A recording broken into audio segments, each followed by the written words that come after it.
Welcome to the Baumer Lecture Series. I'm Rachel Cleet. I'm the section head for City and Regional Planning here at the Knowlton School of Architecture. It is my very great pleasure to introduce Gil Peñalosa to you tonight. Before I do that, I want to thank William Murdoch and Morpsey for allowing us to partner with them and with the Safe Routes to School Conference to bring Gil to you to talk to you tonight. Gil Peñalosa is passionate about cities for all people. Gil advises decision makers and communities on how to create vibrant cities and healthy communities for everyone, regardless of their age, gender, or their social status. Gil is the founder and chair of the internationally recognized nonprofit organization 880 Cities, and he's also chair of World Urban Parks, the international representative body for the city parks, open space, and recreation sector. Gil's advice has been sought out in more than 200 different cities across 6 continents. Before emigrating to Canada, Gil was Commissioner of Parks and Recreation in Bogota, Colombia. He also holds an MBA from UCLA's Anderson School of Management, where he recently was selected as one of the 100 most inspirational alumni in the school's history. In 2014, Gil received a doctorate honoris causa from the Faculty of Urban Planning at the prominent University of Sweden, SLU.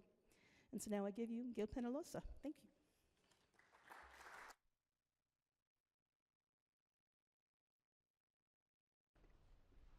Thank you.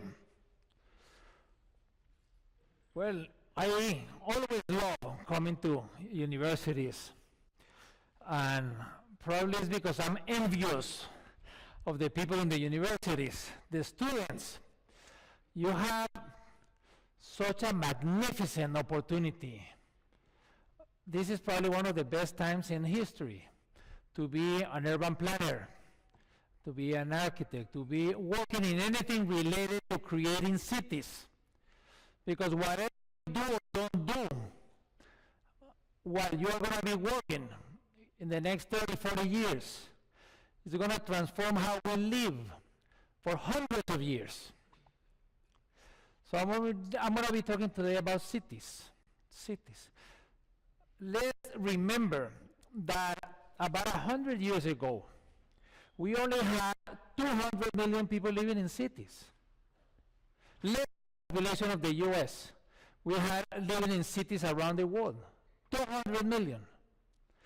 After 200,000 years, we had 200 million living. Now we got 3.5 billion. And by around 2050, we're going to have over 7 billion people living in cities. Huge. That's why we need all of you to be very well educated, but especially to be very eager to try to create great cities for everyone. What a wonderful opportunity. Imagine. I mean, the good news also, you are so lucky because this is the right time. The population is leveling off. So around 2050, 2060 is going to level off. It continues to grow now is because there are many more children than adults, so while the pyramid is closing. But then it's going to level off. So whatever you do in the next 35, 40 years is how billions of people are going to live around the world for the next 500,000 years. So it's critical. So it's very clear that we need to improve the cities that we have today. And we have done some things that are interesting. For example, if we think of water, we take it for granted, not only the bottled water, but the tap water. But you know, about 25 years ago, we had about 4 billion people had access to clean water. Today, about 6 billion people have access to clean water. So in many ways, it's been a major success that we have gone from 4 billion to 6 billion. But nevertheless, 1.2 billion people still don't have access to clean water. And when we're thinking about access to toilets and sewage and sanitation systems, we still got about 2.6 billion people that do not have access to it. So one of the things that I hope that the young people, the universities, is that you also prepare yourself with a strong sense of equity. Because even though things have happened, the fact that 2.6 billion people, that's about 1 out of 3 people around the world, do not have access to toilet and sanitation is something really critical. We're living in cities. That's why I'm talking about cities. In the US, over 85% of the people live in cities. And this trend is going to continue. We're going to grow. This is the US Census Bureau. It said that in the next 35, 40 years, we're going to grow in the US by 100 million people. That means, and there are different trends and different, but most of them are about 100 million. So if we're going to grow by 100 million, that means that we're going to have to do about 40 million homes. So we need to decide how, where, what kind of cities. Because a lot of these decisions, we need to think how we want to live. For example, I work in more than 40, 45 cities in the US. I see that we are in schools all over the place. Yeah, but when we are in schools, then the Board of Education says instead of 2 custodians, now we have 1. Yeah, but then the catchment area of school is much bigger. So then instead of walk to school, it's a drive-to school. Our children have friends, and they are walk-to friends, but they are drive-to friends. So we got to decide, how do we want to live? Once we have clear how do we want to live, a lot of the other decisions are going to be very simple. So as I was saying, we got to improve the cities that we have to live, but we also got to create great cities for these 100 million additional people. Because all of them are going to be living in the cities, because not only the growth, but also many people from the suburbs are going to be moving to the cities. What an exciting time. Imagine what you're going to have to do. So this is really, really fantastic. It's probably so much more exciting than many other things. Imagine, I have an MBA from UCLA, but imagine many people study MBA and then they go and they work in Citibank or Colgate.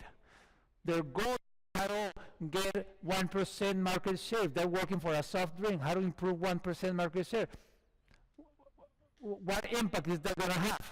If someone has 1% more, then someone is going to have 1% less. But all work on issues such as happiness.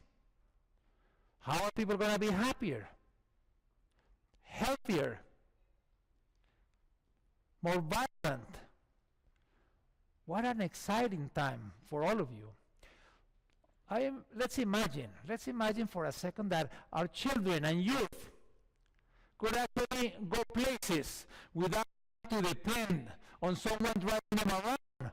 As a along the way, they could enjoy nature, and what our older adults could age in place as they want to. They want to age in place. Older find them in many cities, they're terrified of the day they lose their driving license. Not because they love cars, it's because they love mobility. And what could combat obesity, doing the normal things that we do today. There are many cities where people are overweight than underweight. And also, what if we could help cure mild cases of depression and anxiety? We will have to spend $1 on mobility, and we have places to improve our concentration and the sense of belonging, and have more time for family and friends, and the children connecting with nature, but also moms and dads, everybody connecting with nature. But I hope that with the hard work of all of you, this is not about imagining. It's not about how to imagine. All of this is doable. It's doable. And that's part of what I'm going to be talking about tonight. I'm going to be talking about sustainable mobility, walking, cycling, public transit, new uses of cars. And I'm going to be talking about public spaces, parks, plazas, squares. So I want to thank Ruth. She left. Oh, here. for inviting me, for the opportunity to share some ideas. And then we can have a little bit of discussion on what do you think.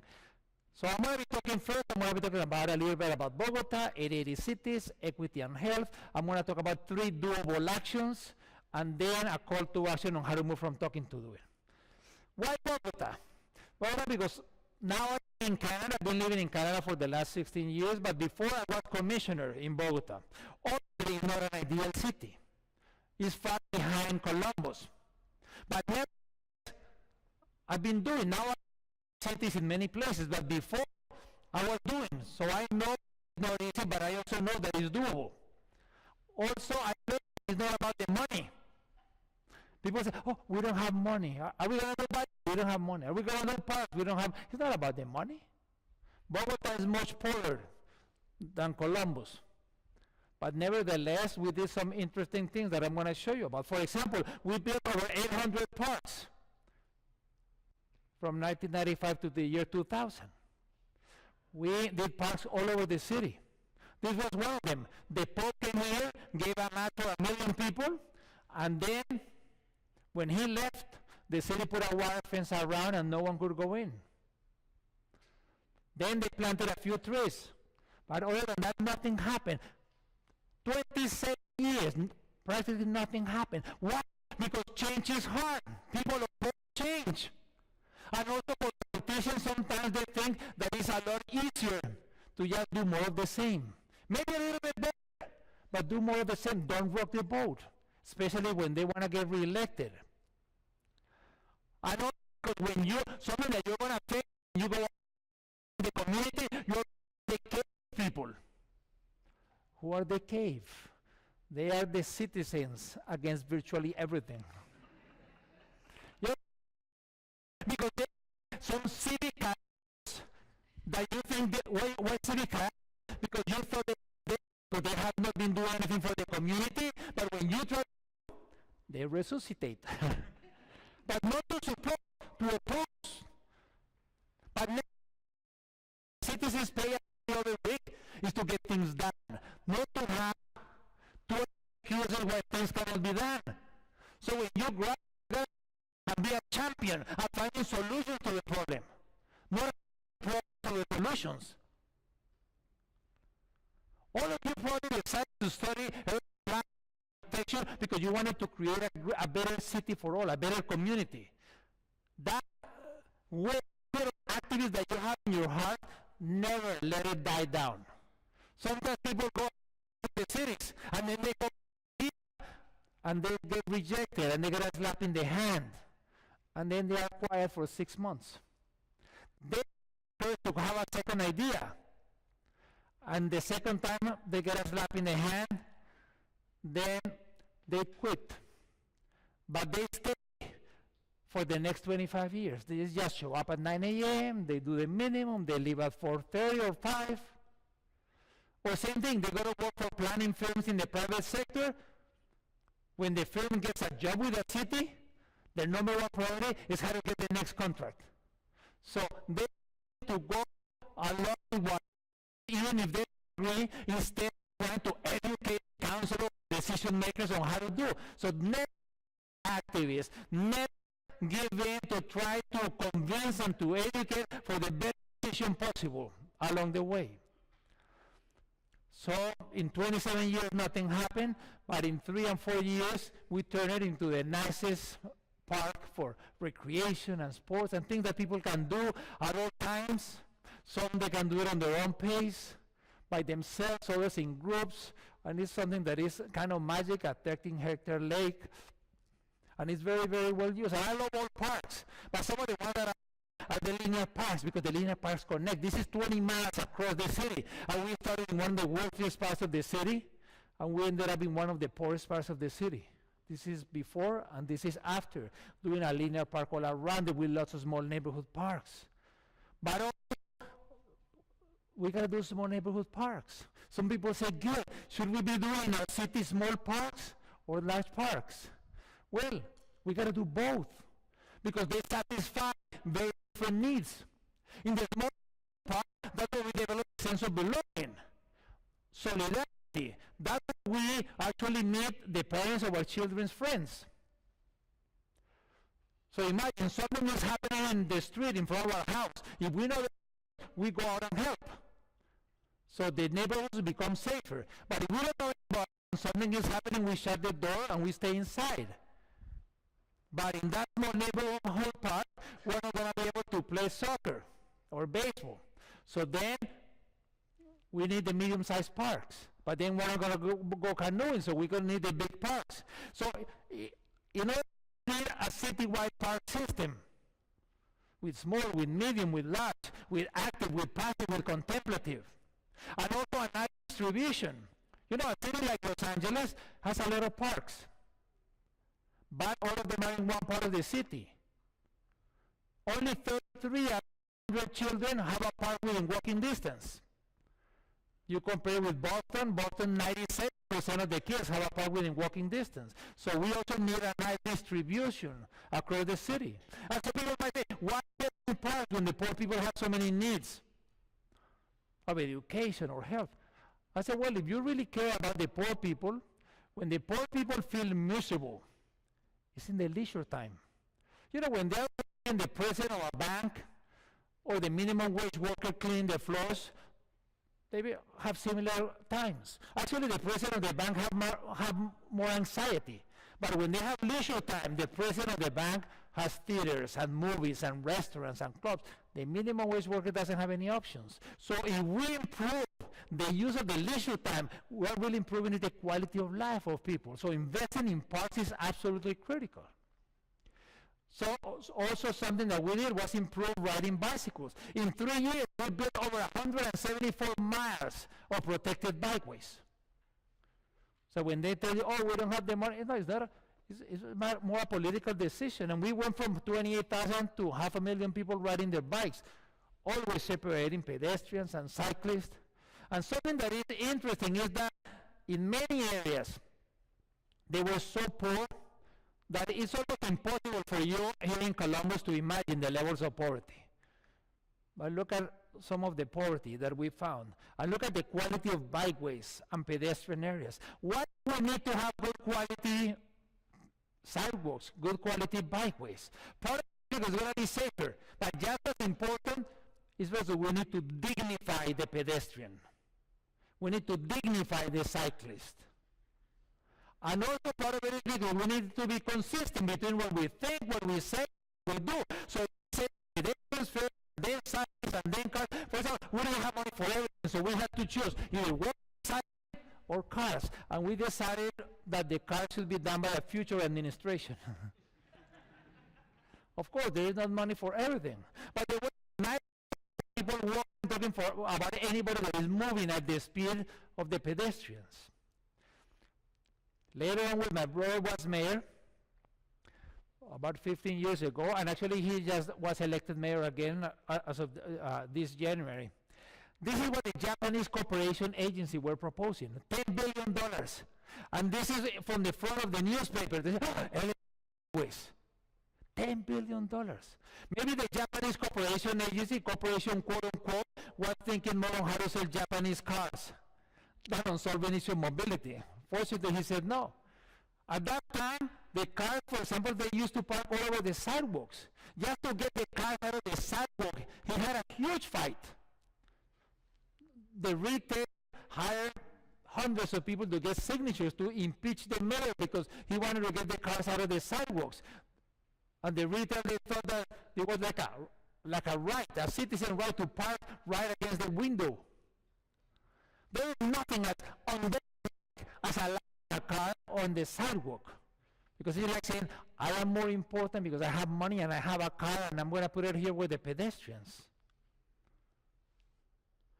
By the way, when I was talking about happiness, you know, some issues are not as clear. People say, how wide should the sidewalks be? Well, if the sidewalk is 6 feet, maybe people fit. But if the sidewalk is 12 feet, maybe then you meet other people. If the sidewalk is 20 feet, maybe you can do a party. So let's do sidewalks where you can do parties. So don't think that the width of the sidewalk is an issue of engineers. It's has a lot of other elements to consider. When he started talking about a bus rapid transit, people said, what, a bus rapid transit? It's like a subway, but above ground, and it costs about 1/20th? Even the World Bank, yesterday I was at the World Bank in Washington, and I was telling them this, they didn't even believe in this. Well, in 36 months, from idea to implementation, this is what the transportation system, quote unquote, used to be. By the way, when you are going to do a project like this, make sure that you also improve the public space. When you're going to do any, because all of these codes will never had such a huge investment, whether it is bus rapid transit or light rail, so they will never have investment. So make sure that at least 5%, between 5 and 10% of the budget goes into improving the streetscape. The sidewalks, the trees, the parks, the street furniture. And actually, this bus rapid transit moves more people than 90% of the subways in the world. But it's above ground. And again, there are issues of happiness. If you ask people, if you could go at the same speed, above ground or below ground, 9 out of 10 say above ground. If you ask rats, 9 out of 10 say underground.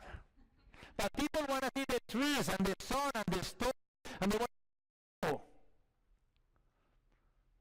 So sometimes listen to everybody, the Japanese agency, the World Bank, but at the end, what you think is best for your city. And that's important. And also, how are you going to access walking and cycling so that you get the bike and then you go to the BRT and you make the connection. Also, you got so much money left over that you can invest in having nice public spaces along the routes. That's another benefit. But in my new life, I'm founder and I'm chair of an NGO that is called 880 Cities, and also of World Urban Parks. By the way, those are the two websites. They are NGOs, and you can find lots of videos and documents, and everything is free there. And I've been able to work in over 200 different cities. So I want to share some ideas. In every city that I go, people say, what is 880 Cities? What do you mean by 880 Cities? Well, 880 Cities is not about cycle or park or plaza. Those are the means, not the end. The end is how can we contribute to create some vibrant and successful cities where we're going to have healthy neighborhoods and where people are going to live happier, enjoying their parks, their public places. And all people say, Gil, is this intersection safe? Can I take my children walking to school?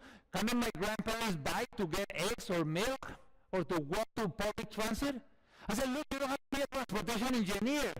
3 simple steps is what we call the 8 rule of thumb. Step number 1, think of an 8-year-old that you love. Your son or daughter or your brothers, your sisters. And once you have that 8-year-old in mind, step number 2, think of an 80-year-old that you also love, your parents or grandparents. And once you have the child, the older, step number 3, will you send them across that intersection? Will you send them walk to get eggs, milk, or go on a bike ride? Will they be safe? If you don't, it's because it's safe enough. But if you don't, it's because it's not. And we got to everything that we did in our cities, everything that we did in Columbus had to be great. Everything. The plaza, the square, the university, the football stadium, the intersection, the sidewalk, everything had to be great for an 8 and an 80. It's not 8 to 80. It's an 8 and 80 as an indicated species. Because if it's good for the 8, it's going to be good for everybody from 0 to over 100. We got cities as if everybody wants 30-year-old and athletic. We got to start building cities, great cities for everyone. That's the concept of 880 cities. And if we're going to build vibrant cities, we got to think of equity and public health. What do I mean by equity? When you go to a city, equity is think of how the city treats the most vulnerable citizens. And the most vulnerable citizens are the children, the older adults, the handicapped, the poor. And in many cases, we're not doing a very good job. For example, in the U.S., we got 10 million children that live under the level of poverty. The wealthiest country in the world, and we got 13 million children. We got some issues of geographical equity. Imagine this. There are many, many cities across the U.S. And that's why we need to actually build cities, because we got cities where if you happen to be born in this part of the city, here around the corner in Cleveland, but it's not only Cleveland, it's your life expectancy is going to be 90. If you happen to be born in this area, your life expectancy is going to be 64. I don't know what's wrong. I mean, no, Cleveland is Washington, is New Orleans. I don't know what's worse, that this is happening, or I assume that this is normal. Oh, they live on the life is 55, it's because they're lazy. What? You think that if you had been born, you would be sitting here at the Ohio State University? You think you will be getting a good job and eventually, what? You go to these places, they don't even have a grocery store. Instead, they got many convenience stores. The schools are really crappy. The parks are non-existent or in terrible condition. I mean, there are so many elements that have to do with how we're going to build cities. Even within a city, if you live in South Florida, you're going to have 1 acre of park per 1,000 people. If you live in the north side, you're going to have 4. And I'm not talking about equality. This cartoon that I saw a couple of weeks ago, I think is really good to define. This is equality. That's not what we're looking. What we're looking is for equity.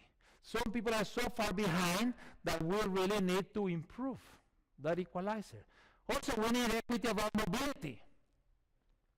You know, in the U.S., people, the households with 2 cars are spending between 20 and 30% of their income on mobility. And if you are in a low-income neighborhood, they're spending between 30 and 40%. Imagine, people spending, the average in the U.S. spending $1 out of $4 of income. No people don't have money to pay for university, or to go on vacation, or travel, or save for retirement, not even to go to their families.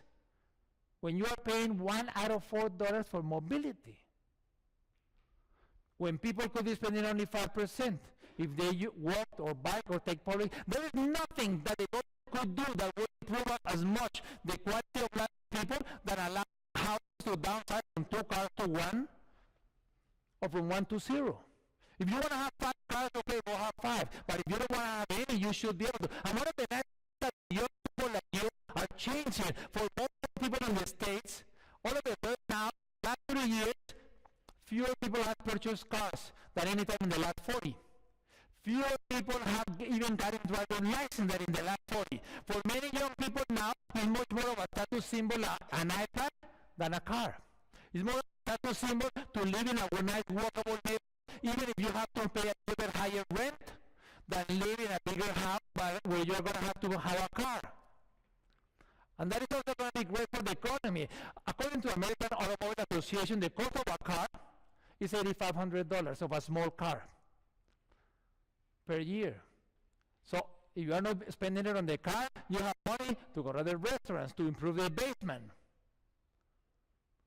The money stays in the local economy instead of going out to purchase cars built in China or Mexico. So it's a big difference. Yesterday when I was at the World Bank, I was asking them if it was even ethical that they're financing many countries where they're doing elevated highways. We know that there's no city in the world the size of Columbus, for example, that has all mobility through a private car. None. If that mobility, we would have hundreds of examples. So why are they funding this in so many of these countries? It doesn't make a lot of sense. I've done some work in India. India, 10% of the people have cars. Nevertheless, despite those numbers, but it's growing very fast. In the last 10 years, they have doubled the amount of cars from 5% to almost 10%. And the traffic jams are horrible. And they're in this elevator all over the place. When they know that it's, let's think of an analogy in India. India 20 years ago were very poor. So they got only 40 million telephones. I said, how did you store telephones? Well, they broke the cycle, they put a cable, and they got 40 million.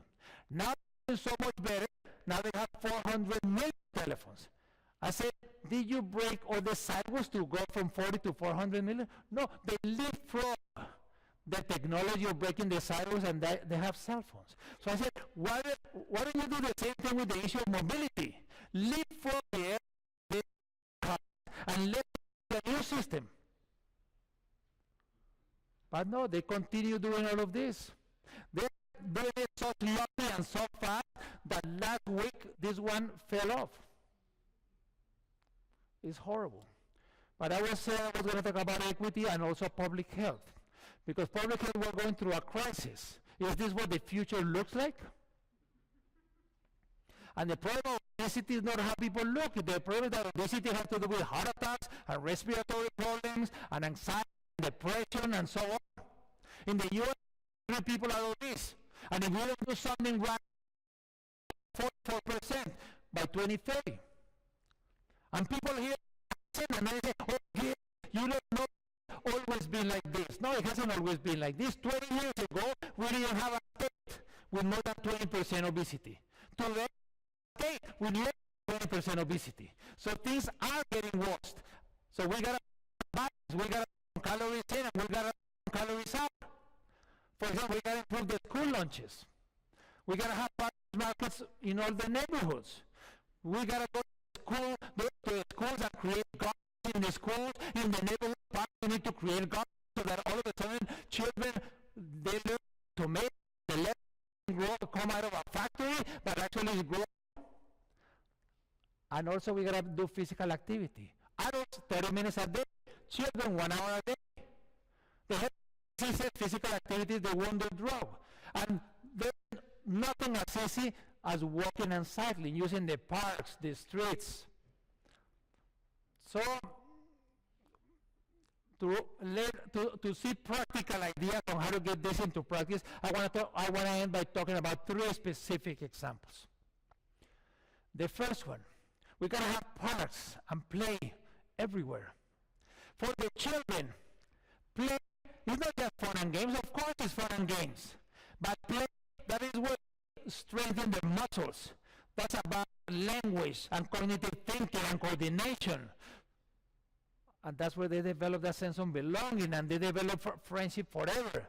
It's something that is amazing. So we gotta have parks and play. So to open up your mind about what spaces are, because there are many different types of public spaces. I love the skate park, not only because it has a wonderful tree in the middle, but because it has a nice cozy area for the parents and grandparents. This is critical. When we do a play or a skate park, let's have a nice area for the grandparents, because then the parents or the grandparents are going to bring the children if they have a place to sit and have a coffee and socialize. But if not, they're going to get bored in 5 minutes and they're going to go home. So let's think of parks of both sizes, neighborhood parks or big ones. This is Piedmont in Atlanta, or Highland in New York, or Chicago. In Minneapolis on the Mississippi River, they have a beautiful trail. They couldn't connect because the private houses went up to the river, so they just put it right through the middle of the river, or the Charles River. And then they were playing the World Soccer Cup, and I was working in Chicago. Where did I go? I went to a park. The parks are magnificent because all of them, we go to the parks, and everybody's equal. Parks are like a fantastic equalizer. And that's why watching the work they were doing in Korea or in Bogota or in Germany when they won. But it's not only about sports. They had the umbrella revolution in Hong Kong last year. Where were they? They were going to the public spaces, the umbrella revolution. And Occupy Wall Street, same thing, the public spaces. Je suis Charlie last year in Paris. No one knows who's rich or poor or young or old or fat or skinny. 2 million people in Rio. That wasn't during the World Cup. It was 3 months before. The Pope went there, and he had a mass with 2 million people. Fantastic. But it's also not these big ones. So think of how you can transform communities. For example, just doing a nice stairs. He's paying attention to every one of you. Wonderful in Rio. Imagine the citizen engagement if all of a sudden you go to a neighborhood and you get a different family to paint each one of the steps. and you get 100 families painting the sense of belonging of that family, of that neighborhood. So let's think of public spaces of all sizes. So what set up a goal for Columbus or for Ohio or the US? A goal that's doable. Every child is going to have a park or a play area within a short walk, within a quarter of a mile by 2020. Not in 30 years, not in 40, in the next 4 years. It's totally doable. Let's get going and let's start investing money in parks all over the place. And some of you might say, Gil, but what if we don't have parks? Then let's think, let's be creative. If we don't have, what belongs to us? What is public? The sidewalk, the street, the schools. For example, in New York, in the last 6 years of Bloomberg, they went to schools that had this horrible, this is what we think is a playground in a school. This is nothing, this is horrible. It's a piece of pavement with a couple of basketball courts. And they said, we'll fix it if and only if you after 4 p.m., Saturday, Sunday, and holiday community. And look what they did. 221 of them. So they increased by 30% the playgrounds of New York without purchasing 1 inch of land. And why you don't have schools? Then you might have libraries, you might have just take a street, take over a street. That's another possibility. Sometimes I wonder if the streets and the sidewalks and the parks, if they are important. It's not so obvious. I go to the parks and show me sidewalks, these places, and you know what? Oh, they get some fundraising. But when I show them a park, they go crazy. They think maybe a car. And the media this TV station, all she does is goes and measure potholes, and she has a section on the 6 o'clock news twice a week. And the citizens, they get organized to pressure the government. And finally, the engineers, the elected officials, they go and celebrate. So I said, if a small pothole is so important, why? What is the streets? Maybe let's think about it. If we look at it from the air, the biggest public space, the space that belongs to all of us, the public, rich or poor, no, belongs to everybody. The biggest public space are the streets. The streets are between 20 and 35% of our city. And if we take out the price of the things that belong to all of us, the public is between 70 and 90%. So how are we going to do the best use of the streets? We know walking and cycling and taking public transit uses a lot less space than if we have individual cars. So how are we going to be the smart space? You know, the area of the streets in LA is twice the area of the whole city of San Francisco. In the U.S., they more than the whole state of Georgia.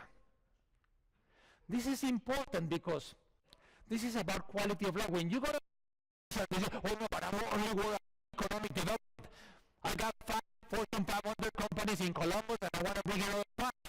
Well, this is about economic development. You know, we live in an ever more globalized world. And in a globalized world, the best people, they can live anywhere they want to. However, they can be the best urban planners, or the best architects, or the best coffee makers, or musicians, or engineers. If I'm a carpenter, I can work anywhere in the world. So where am I going to live? Where me and my spouse, children have the best quality of life. So like in this city, for example, there used to be a river going through here, but for efficiency, so they paved over the river. But someone said, you know, are we going to get the best students from Ohio State to come and live here? Probably not. So someone said, wasn't there a river going down? And they brought it out. So you want to live in this city or in this city? This is why it's so important. This morning we went and took a tour along the waterfront park that you're doing along the river, the trail, and how trails are trying to make them interwork to the city and all that. This is because it's also about economic development. It's how to attract and how to retain the best people. Because after the best people are going to be the best companies. They're going to set up wherever they can get good people. And it's also good because this is good for the environment and it's good for health and for everything. We don't have roads for cars or roads for people because we can do one or the other. We're going to street that to look like car stores or to actually help create community. So very related to this of the streets, of the use of the streets, is the second example I'm going to show, is open streets, the ciclovia. What is the open streets? When I was commissioner, I found a small program of a few miles and a few thousand people. That is and I saw the potential. I said, you know, this is, and I turned it into the largest pop-up park in the world. Sometimes we open it up, we pop it up, and magic happens. People come out to walk, to bike, to skate, but not to be with other people. That's how human beings are. We love being with other people. There is a concert. Why do we go to the concert? We go to the concert not to listen to the music. We could download the music and have better quality. We go because we want to be with other people. And people come out here to walk or to bike with others, and it's magnificent. We interconnected the whole city. Now we got over 70 miles every Sunday of the year and every holiday, 64 days a year. How do we do it? It's simple. We open streets to people, and we close them to cars. About 70 miles interconnecting the whole city. And then the magic happens, but since not everybody wants to walk or skate or run, then we also have a lot of Tai Chi and aerobics and cha-cha-cha and other kinds of activities. So it's really exciting. Who goes? Everybody, young, old. It's all you really need is 2 feet and a heartbeat, and you have fun. And you get the young, the old, the rich, the poor. We get over 1.5 million people every Sunday of the year. Over 1.5 million people. And it's so big that now we've been advising cities to do it. Cities like LA, City of Angels and City of Cars, now they got the Clavia, and we got Portland. We have so many cities, these working cities of 10,000 people, of 100,000, or 1 million, 5 million, any city of any size. New York. So Janet Sykes, Commissioner of Transportation, and Amanda Burden, the Commissioner of Planning, those 2 women transformed New York. Amanda Burden in planning and Janet in transport. They took a plane on a Friday night. They came to Bogota. Saturday, talk. Sunday, up and down on a bike. They go back to New York, and they said, we're going to transform this. We're going to make the streets a heaven for walkers and cyclists and others. And they did it. And it's amazing. Not just Park Avenue, the most iconic street of New York. And this is Mexico, and this is are not the Mexicans doing siesta. It's doing New York, but it's people of all ages, and it has worked. And it's great for social integration. We got a mix. All religions and all faiths, all ages and conditions, socioeconomic, ethnic. We were in San Jose, to San Jose. San Jose, 30% is African American, 30% is Hispanic, 30% white, and Asian, 10%. But they wouldn't talk to each other. Each one was in different areas. So a big criteria, this is the mayor who's a fantastic, and this is Parks and Recreation, and the executive director of 880, and so on. And we started working with them. 55,000 cars on Friday, only people walking and cycling on Sunday. And this social integration of these 4 different groups of population mixing together, because this is not like a marathon that you gotta be in shape. No, anybody. You can go for 10 minutes, for half an hour, you can do dance. It's about physical activity, and the work is that we meet each other as equals. And that is also something that is very, very important. There are places in the city, if any, where we meet each other as equals. Here, we meet it. This is the only place where the workers people, they also Google or Adobe or so that are in San Jose, the only place where they meet with the minimum wage workers or the homeless of San Jose and their spouses and their children as equals is here on the streets, on the open streets. So that is also an additional benefit, because we start developing solidarity, and we realize the life expectancy is not 55, is not because they're lazy. And the third example that I want to talk about is about walking, and a little bit about cycling. Who comes walking to the university. Who walks here? And I guess all the others walk as well, because I don't see any cars here. I don't see any buses here or bicycles. Everybody, every trip begins and ends by we are Christians. We are. That's how we were created. You know, when we, it's exciting when we use all our senses. And we see the children playing, and we hear singing, and we're going from a coffee shop and we smell the aroma.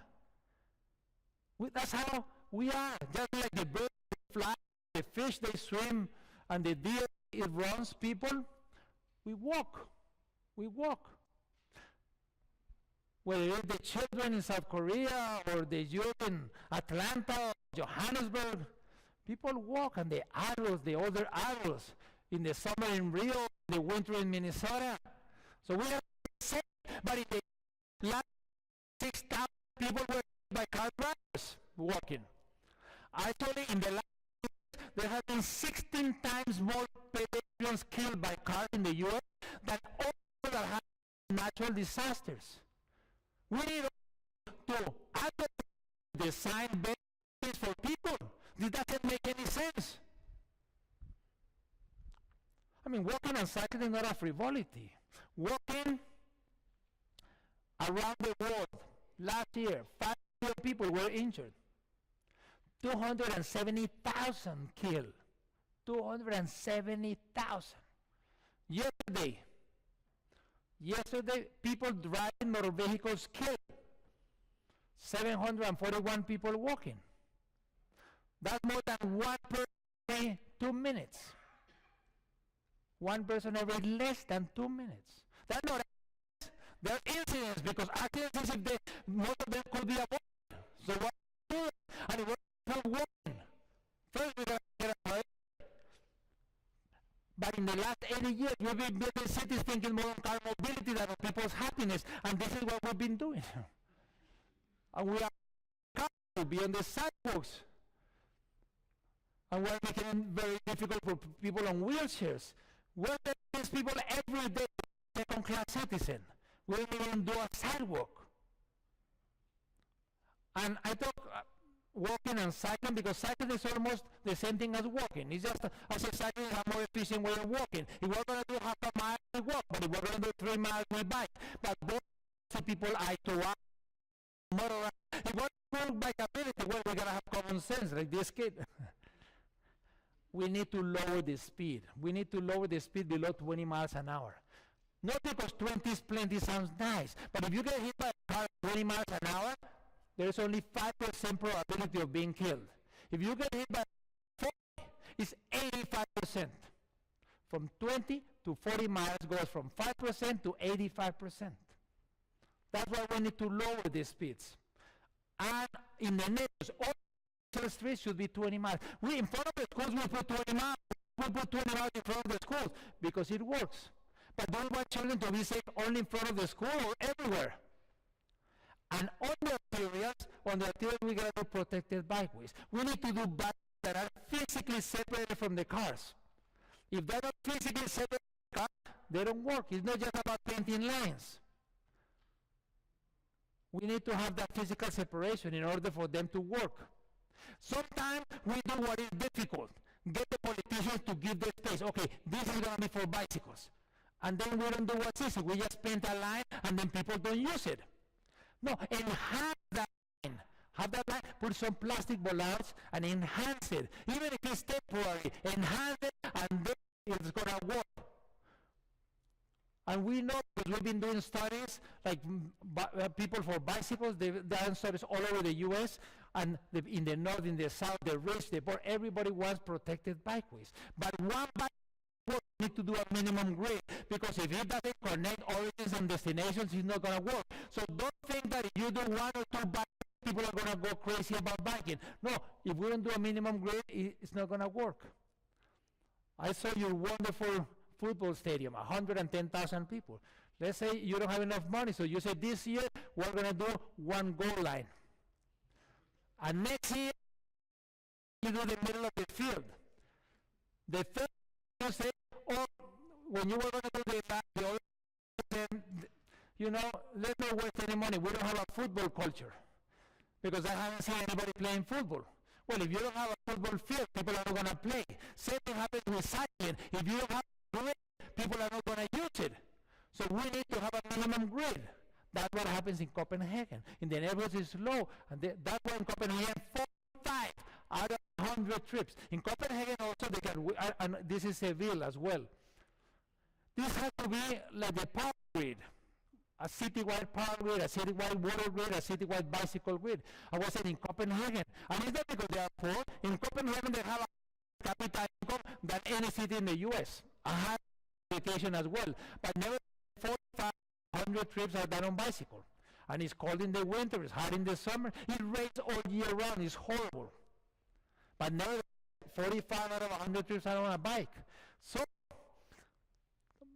to end and open it up for comments and discussions, I just want to say we need to change. We got to move from talking to doing. 5 elements. The first one, we need to develop a sense of urgency. We need to change now.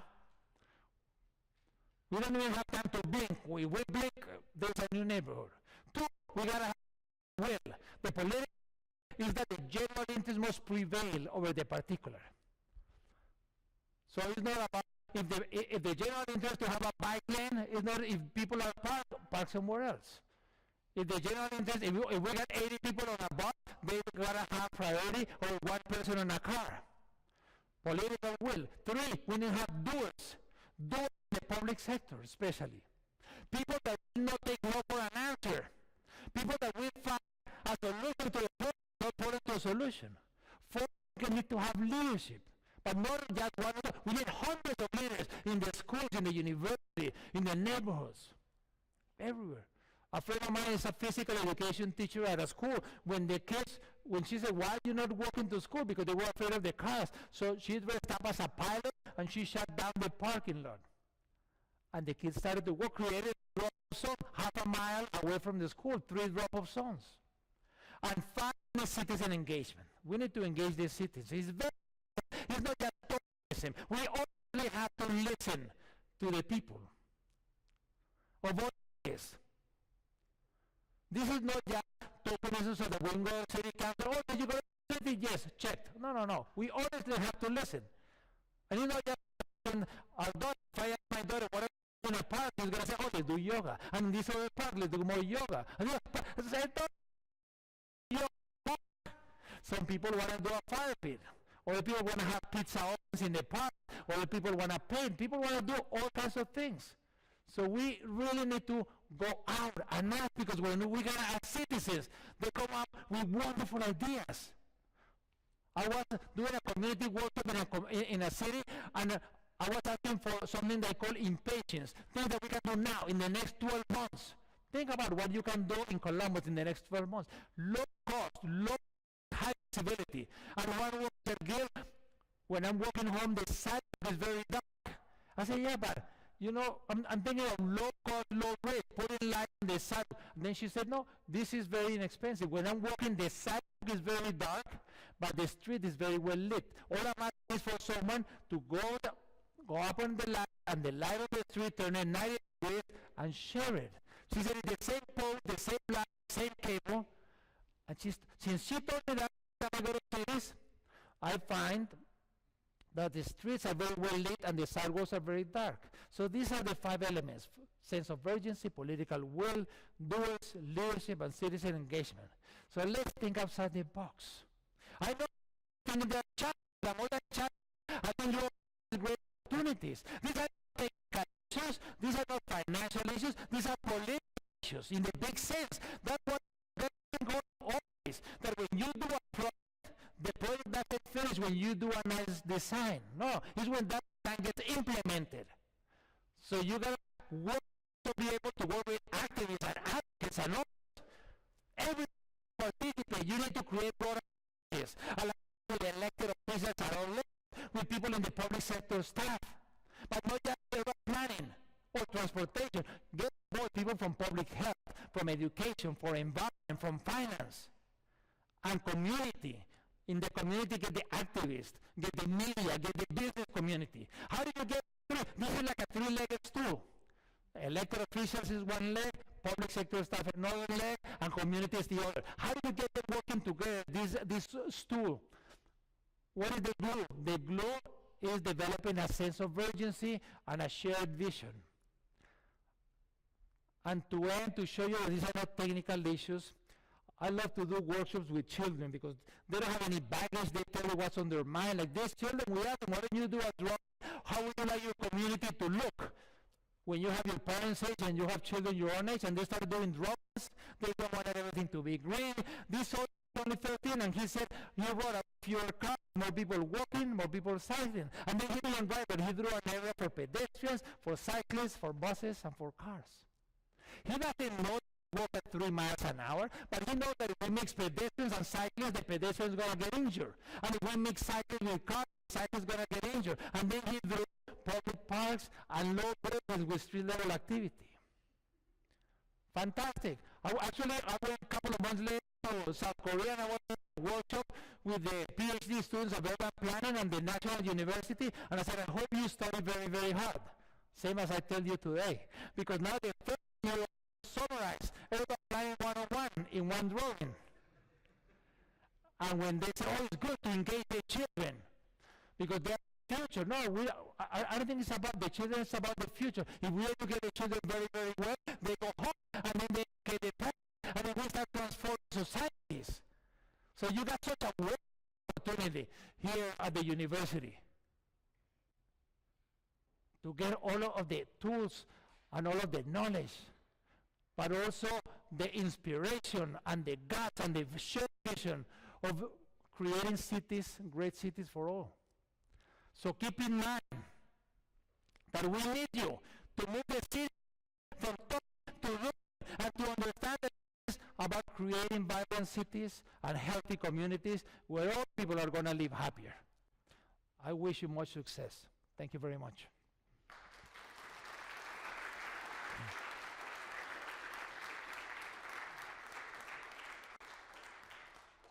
Are there questions or any comment?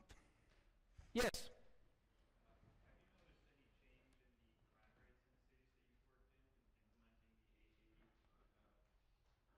Oh, many. Many. Even things at different scale. Not just because I've been there, but there's lots of great people in many areas. Let me give you an example. St. Paul, Minnesota. In St. Paul, I was there for a week. We did 17 events in 1 week. It was something really crazy. We did an event with public health, with the business community, with the media, in high schools, in the university, and whatever. At the end of the week, we did a session with everybody, about 1,000 people. And the mayor said, Chris Coleman, the mayor, said, Gil, I don't care if you have any copyright or not, I'm going to repeat everything you've been saying about 880. So I said, go ahead. But this was about March of 2 years ago. I saw him in September, and his wife said, oh, Gil, you know, he's been repeating. But I don't care if he repeats or not, but the important thing is in October, he brought to City Council a project to create 880 streets. And then he called it the 880 Vitality Fund, $52 million. It was approved unanimous by the City Council of St. Paul. And they now, the second year now that with additional budget of the 880 city fund, and it's basically how to make streets in St. Paul that are safe for 8-year-olds and for 80-year-olds. So that is an example. Other cities have done projects of open streets. Other cities have transformed parks. Every city is different. And again, it's not about copying and pasting. This is not like on the computer that we copy and paste. No, everyone is different. But it's how to adapt and improve. Even within Ohio, every city is different. Even with Columbus, each neighborhood is different. But never you can learn from all of them. Anyone else?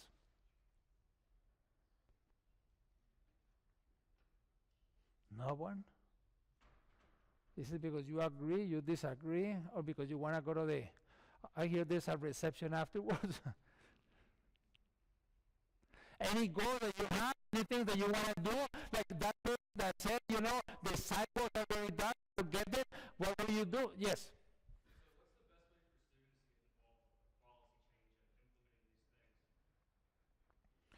How many of you have sent an email to an elected official in the last 6 months? 2. How many of you have sent a letter to an email to the editor of the newspaper or a TV station in the last 6 months? You know, that's one way. We need to remember, if we're not sending the emails, if we're not going to the public meetings, if we're not participating, someone else is, and that someone else is setting the agenda. I'm amazed at how many public meetings you go, and there's only 5 or 6 people, and they have for the whole community. Like I said, are we going to do it in this road? And then 3 people that live on houses, and they are some of those civic characters, they come here and say, oh, we don't want any. And then when you are the city, why is it that you rebuild the but they say, oh, we had a public meeting, and everyone at the public meeting said they didn't want it. And it was 3 people on the neighborhood. I know the city should make decisions, but in many cases that's how they do. So our recommendation is to get involved, go to public meetings. Now there are political campaigns for whatever needed, but try to be a volunteer, learn how politics works.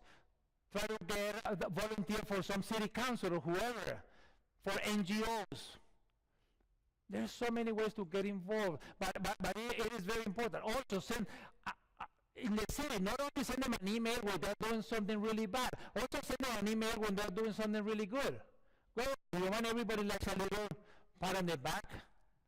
So not only just give them a kick in the butt, but also the pat in the back when they do good things. And you're going to see that they keep doing more and more of those things. So getting engaged is something that is very important. Yes? How can we enhance our public spaces to chase this cultural change that you're talking about, of like equity versus equality? Well, that is a very good question. We need to substantially improve. I was doing a lot of work in Mexico in low-income neighborhoods, in social housing, very small houses, 300 square feet. And the public spaces were horrible. And they say, oh, they are so poor, you know, we need to do the schools. No, I said, look, when people live in a 300 square foot home, they don't live there. They sleep there. They live outside. So they, they need even better sidewalks and better byways and better parks and connectivity with the schools and the health facilities and so on.